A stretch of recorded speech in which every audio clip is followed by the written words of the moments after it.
to the She Leads podcast.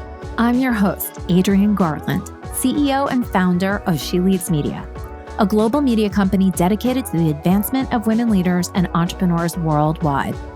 I'm also an adjunct professor at NYU and Rice University, where I teach on the topic of entrepreneurship.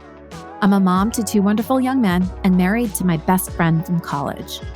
Join me each week as I dive into raw conversations with remarkable, uncompromising, and inspirational women entrepreneurs and leaders. My hope is that these conversations and their advice will encourage you to put yourself out there and gain the visibility that you and all women deserve. We're all about stripping away the sugar-coated conversations and moving boldly in the direction of our magnificent dreams. For far too long, women have been conditioned to soften their words, modify their actions, and show up in the world to conform to outdated at best and harmful at worst cultural norms and ideals. Why? To keep those who are outside of the power structures from gaining power, prestige, wealth, and influence. This has prevented women from being recognized and respected as the powerful leaders that we truly are. The She Leads podcast is here to shine the light on all the incredible women, to encourage us to show up, speak up, and showcase the amazing work we do. Speak with confidence about the innovative and transformational thoughts that we have, and celebrate the positive impact that we are making in this world, both personally and professionally. So let's do this. Let's lead.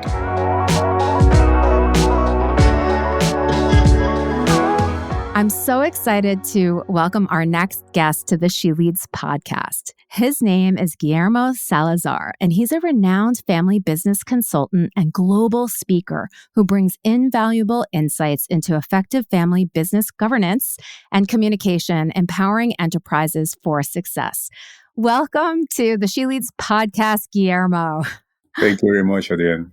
Oh my gosh, I think I need another cup of coffee.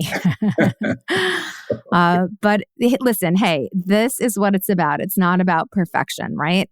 So I'm so excited to speak to you today because we've been talking to a lot of different people on the She Leads podcast about finances and finance for women. There's so many different aspects that we need to be thinking about, whether it's educating ourselves, whether it's, how do we invest for our retirement? How do we build wealth today? How do we improve our businesses and grow and scale our businesses?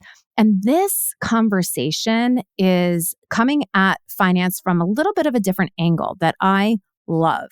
I'm sure that there are people in the audience that are somehow involved in a family business.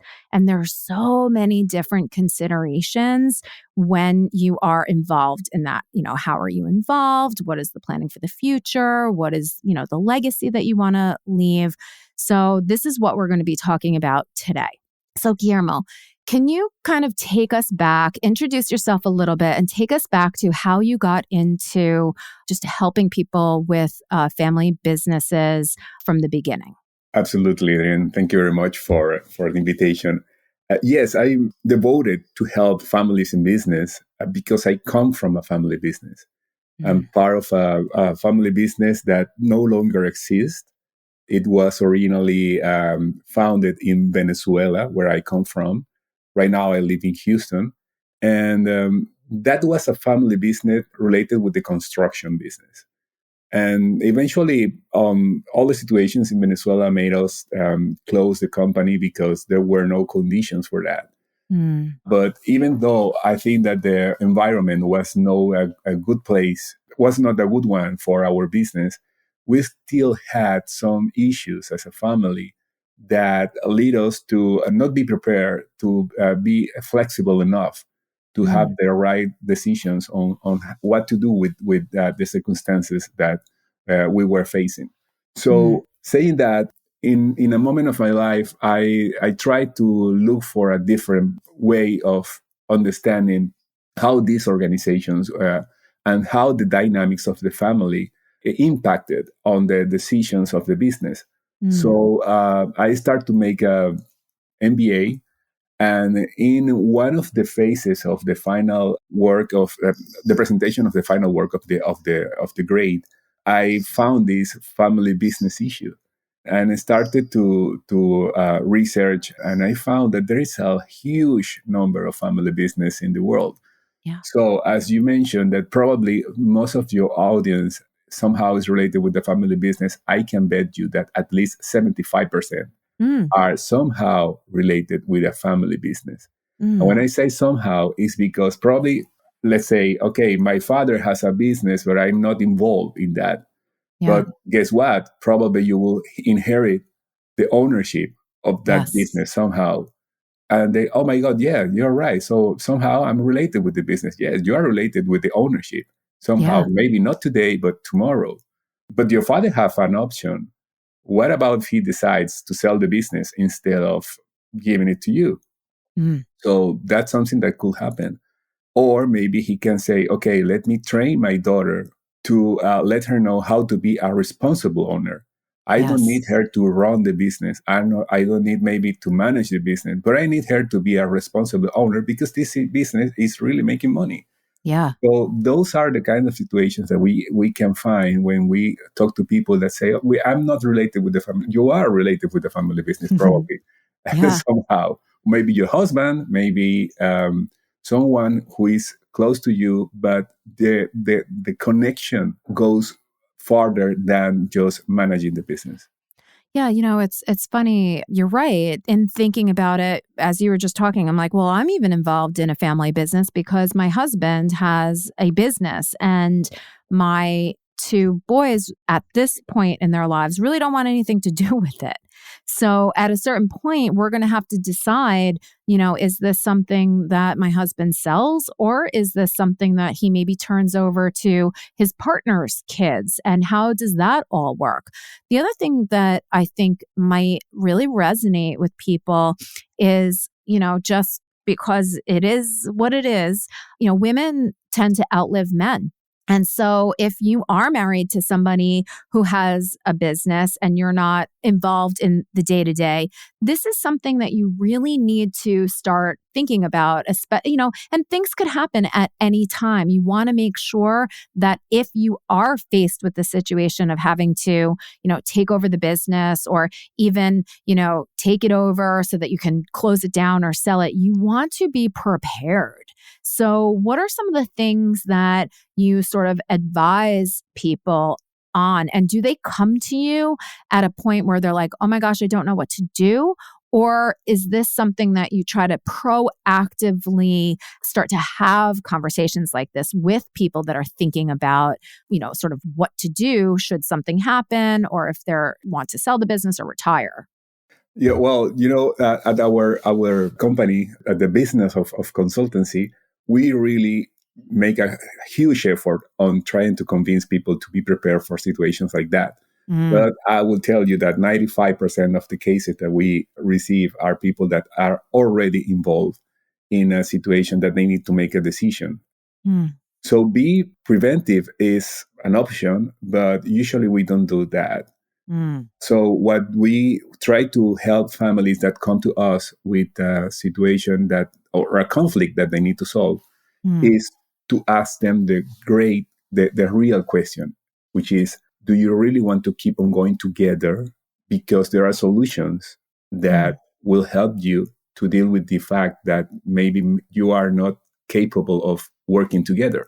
Yeah. And solutions like, okay, let's split the company, let's sell the company, or let's close the company. Mm, And those are questions that it's important to do because some families tend to be or having a conscience that maybe the destiny of our family is to be together around the business. And mm, let me tell you, no, this is an option. mm, And the more the time goes, the more I think that the concept of freedom for the next generation on yeah. their loyalty to the business of the family is something that is fading more and more. Yeah. So, for example, in my generation, it was hard for someone to say, I'm not going to work you, father. I'm not Yeah. going to work you, mother. Yeah. But in this generation, I mean, Yeah. the society is so different. So, yes, there's an option that the family should explore. Yeah. So if they decide to go together as a family business and see the future as working together, that's another thing. And that's when we help them. So let's take the role of being preventative, right? Because I think that you coming on this show and sort of letting the audience know that in some way, shape, or form, either you or maybe, a relative is involved in a family business. And you really need to start having these conversations now because people don't live forever. What are some of the ways that you think that it's best to kind of bring up conversations like this so that, yes, of course, people are going to come to you and you want to help them. But what are some of the things that they could do to maybe, start this process or at least this line of thinking so that they don't get to a point where they're like, help me? Okay, so we think that there are 3 steps that the family should take if they say, yes, we want to keep on going together. Okay. The first one is that you have to improve your communication. There is always room to improve the communication. And why I say that, because we are going to need our best skills to make decisions together. And for that, we need to really improve the way that we interact with each other. So the best way to do that is to knowing yourself, what are your preferences of communicating, and knowing the others one. The others who you really want to communicate with, to understand how do they prefer to communicate. So that will help us. Let's say that those are the bricks to create the building of the family business. And there are many ways to improve communication. There are courses, there are, coaches.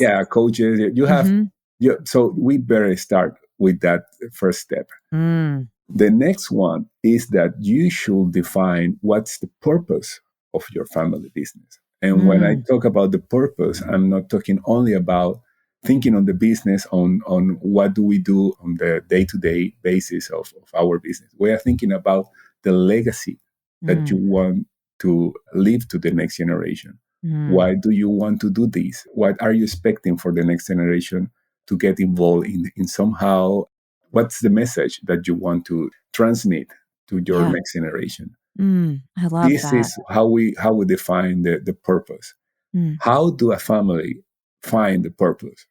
It's an exploration. We have to start with recreating the history of the family.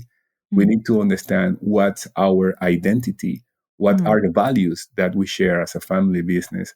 And then we will find that if we want to let the history continue for the next coming years, we need to understand that those values are the same that are going to build the future.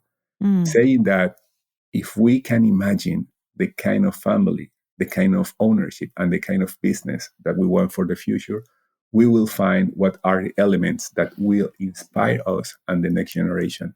And that is the purpose of what you are doing. So if you do that exercise in a, let's say, honest way, you will find a family that really is motivated to do what they are doing as a family business. That is so amazing. And, I want to just make sure, because the way that you're describing this almost seems like, well, gosh, this sounds like a really big family business to make these decisions.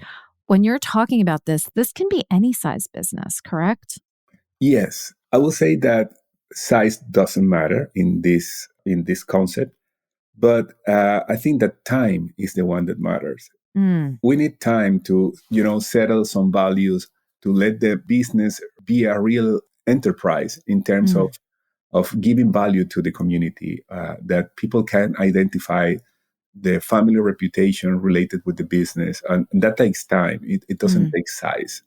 So we are talking about maybe you need a business running for 10, 12, 15 years to say that we have the quality of value and relationship with the network that they need to build to really justify a purpose. So it's more related with that. This is such a different thought and approach to a business than this. A lot of times when people start businesses, they are so wrapped up in the day-to-day and increasing sales and growing and scaling in their revenue and hiring people. And this really requires this exercise, these steps require the business owner, the person who started it, to really step outside of the day to day and have a different perspective, and even to envision their business as something that is a legacy. So it's a shift in mindset first and foremost, and then it's it's thinking about the business from an entirely different perspective. It's like moving from me and my business to like, okay, this is a separate entity outside of me as the entrepreneur. How do I want to care for this and treat this? Right. Because we are talking about relationships that are very different of contractual Yes. relationships in the business. We are talking about ownership relations that they are different. I mean, having business partners, it's a kind of culture that we need to understand, and family relations that last forever. So that's a different dimension of understanding what's the relation with those that you are working with. So yes, that allows you to think out of the box in that term. How do entrepreneurs who are like, I'm probably shouldn't call him out, but like I'm thinking about my husband, right? And he's had the business for, gosh, 20 plus years. And our kids are in college. They're thinking about what they're doing with their future. And like I said, they want to forge their own path and do their own thing, which they should. And it doesn't mean that they'll never come back to the business, but they want to, try to do whatever they want to do on their own, which is amazing. My husband is very much involved in the day to day, right? Like getting the work done and everything. But he also realizes that he's not 25 years old anymore. So how does, whether it's a wife, a daughter or son, or someone who's just a really good friend, how do you sort of start that conversation? Like, hey, you really need to start thinking about this, and here's why. Like, I would almost love, and I know you talked about communication, but oftentimes it starts with the entrepreneur. The company started with the entrepreneur controls the whole entire thing. And, they think they know best, right? How do you sort of get them to like slow their roll and do that power pause and say, hey, this is something that you need to turn your attention toward now. You don't have to act right now, but you need to start thinking. What could be a really convincing argument to be able to say to them, stop what you're doing and listen? Well, that's very hard because although you can have the best argument, most of the founders of their business don't want to listen to that. No. Because when you talk about changing their role, there is a message that is involved with retirement. And retirement is the hardest part of being a founder of a business. So there are different strategies. Most of the persons that want to start talking about this could be open to listen to their own story. And one of the ideas that I usually try to share with my clients that they are open to talk about them is to guide them through the hero's journey template. So if they understand that they are the founders, the creators of the ownership, of the wellness of the family, and that they have a mission to accomplish, and that eventually that mission, once is accomplished, you need to retire because you need to return to your ordinary world and share all of the benefits that you have found in your magical trip. Then people start to understand, okay, I have a different role now, but I have my conditions. Of course, let's talk about it. Yeah. So what are the conditions that the founder usually try to negotiate with the family? Okay, I need a recognition because all of I've been doing put me in a position of a special interest for the rest of the system.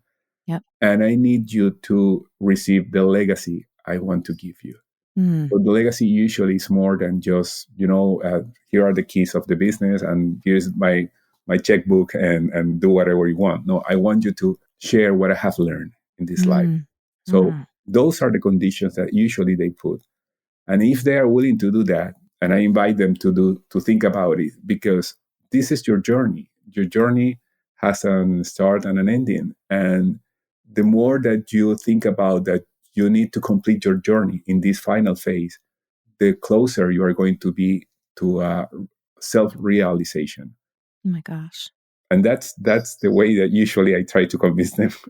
This is a beautiful thing. I mean, I'm convinced. I really love bringing that aspect of a hero's journey and making the entrepreneur the hero of their own story and setting them up to be the one that's created these conditions for all of these people to thrive, right? It's like you put the entrepreneur at the very center of what's going on. And I love that it's like, this is a journey. There's a beginning, there's a middle with all the challenges, and then there's an end. And that's okay. And it doesn't mean the end of your life. It doesn't mean the end of your professional career. You can totally move on to something else. It's this part of the journey. And I just think I've never heard that before. Those two things being brought together is amazing. And I can see how even talking about that would shift an entrepreneur's mindset out of like, I got to grow the business, I got to keep going, I got to make money, into like, oh my gosh, there's a bigger purpose here. And that's what we're all seeking, right? What we do, we want to make an impact. We don't want to on our grave say, they worked so hard. We want to know that we have helped others in some way. And if our story can be the thing that helps other people, that's one of the most beautiful things in the world. So Yeah. I love that. And I also just want to compliment you on what it is that you're doing, because it's clear to me that it's not all about maximizing the value of the company and selling at the highest point possible. It's so much richer than that. It's a full picture, and it takes into account the blood, sweat, and tears that the entrepreneur put into the business and why they did it in the first place. Yeah, it's all about trying to be sure that the value of your business is not something that you are going to lose because you make the wrong decision at the moment of deciding, okay, I'm going to retire. Okay, I buy the idea of the legacy and everything and blah, blah, blah. Okay, but what do I do with this? Okay, you have options. If you are good enough to tell your story and involve the next generation, somehow that they feel that they are part of this, and that makes an emotional connection with the ownership, you can consider to let them be owners of what you have created. Yeah. But you have to train them as owners. That's something that we never think about. How do I need training as an owner? I mean, if you are going to receive something, you will be responsible of that. Maybe you don't need to manage a business. Maybe you don't need even to be in the board, but you need to understand how financially a business behaves and what are the best decisions as an investor in that ownership that you have to do in order to make it grow in value. Yeah. There are trainers that help you to understand how to read the information, the financial information, how you can look for aid to make decisions on investments. Let's say that's the least that we expect for the next generation as owners, that you understand that you are the responsible not only of a business, but also for employees or impact, for everything that is related with the responsibility of a business. Or you can extend the invitation to consider to be part of the board. You don't have to be an employee of the business. You don't have to be in the day-to-day. But if you have enough information and if you have that emotional connection with the ownership, you are going to do the best for the direction of the business. So you can trade them to be in the board. That's the second level. And the third level would be our dream. Maybe someone is going to run the business as a CEO, because that person is not only an employee of the business, it's someone related with ownership and emotionally connected with the legacy. So there are different levels. But if we cannot do that marvelous project, you can sell the business always. Well, that's what I was going to say. So that I think too, I mean, I think sometimes people see selling of the business as like the ultimate goal, right? Cash out, get millions of dollars, and then go jet around the world and lay on a beach somewhere, which sounds great. But I think sometimes too that entrepreneurs can look at the sale of the business if they do have relatives that could possibly take over the business. They might even look at that as a little bit of a failure, right? That they weren't able to entice the family to continue the business. I think my husband thinks about that sometimes. He's sad that, our boys aren't more excited about the potential for what he sees, but you can't plant your vision in someone else's head. So I think there's a little bit of a disappointment there, but I don't think that selling of a business should necessarily be seen as a failure. It could be an opportunity for that entrepreneur to explore something else in their lives, right? Or to invest in another business that they happen to be interested in. So can you talk just a tiny bit about, who are some of the, not by their names or anything, but like, who are some of the categories of people that come to you and the different directions that they decide to go in? Well, it's all related in the generation of the leader of the business. There are first generation leaders that come to us and ask for this kind of advice we've been talking about. And it's always related with retirement. What do I do? What's the best option? Can you help me to decide which one of my daughters or sons are going to be the next generation leader? Or maybe do I have just to close the door and sell it? That's the first generation, the founders. Then we have the second generations, which is a different story because they have to learn to work together and decide together. Because on the first generation, there's only one deciding. That's it. There is no option to request a second option and a second opinion. But in the siblings society, we have to learn how to decide between different people. That's why communication is crucial to understand how to work. And the kind of conversation is different. It's more related with how to manage a business that is already running from the previous generation and how to grow, how to grow and how not to die trying to grow and not to kill each other, because we have to learn to decide together. And then we have another group of people that it's the third generation, which is less common. But in third generation, you really have a more professionalized company. And it's all related with more corporative decisions. And these people is looking for more the emotional part that can bind them together as a family, and how to justify that they really want to be known as a family business, because there are more related with the values that they share and not with the business and the wealth that they are earning. There are different, let's say, motivations in every generation that we can connect with them.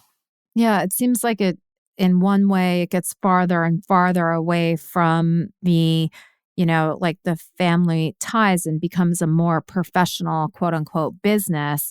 At the same time, that can last for generations and generations, depending on what the established values of that company are and what almost like the company requires that the values continue to be, no matter who it is that is sort of running the company. And until a business is sold to another concern, right, that should continue.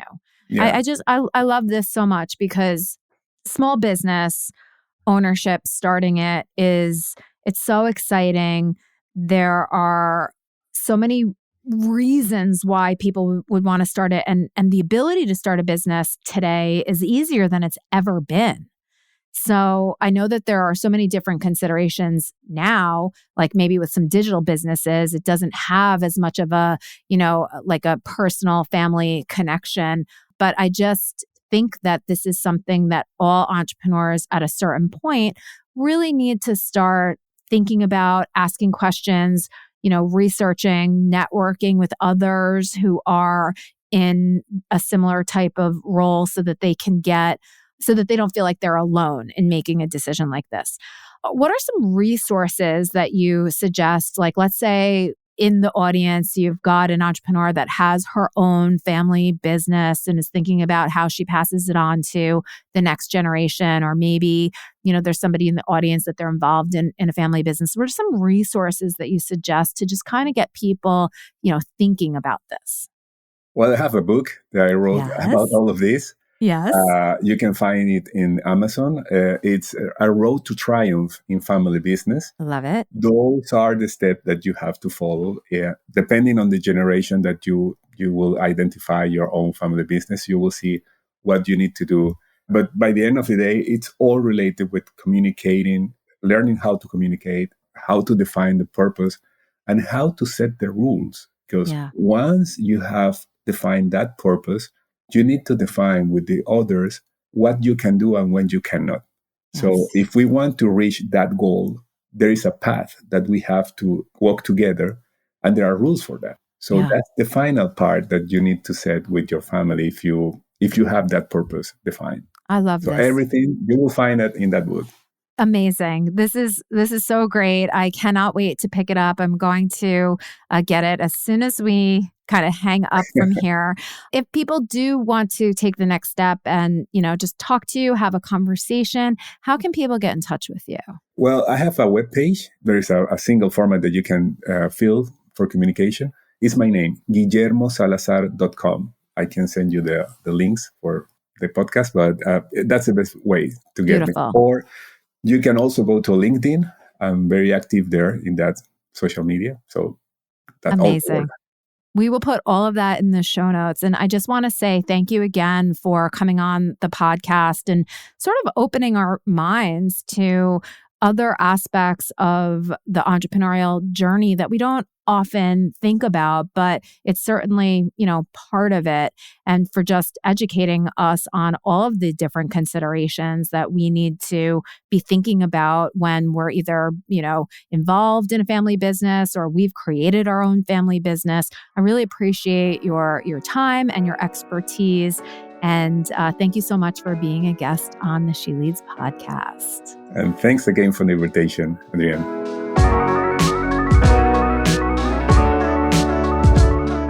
This and all of our episodes are brought to you by the She Leads Podcast Network, the podcast network for women, by women.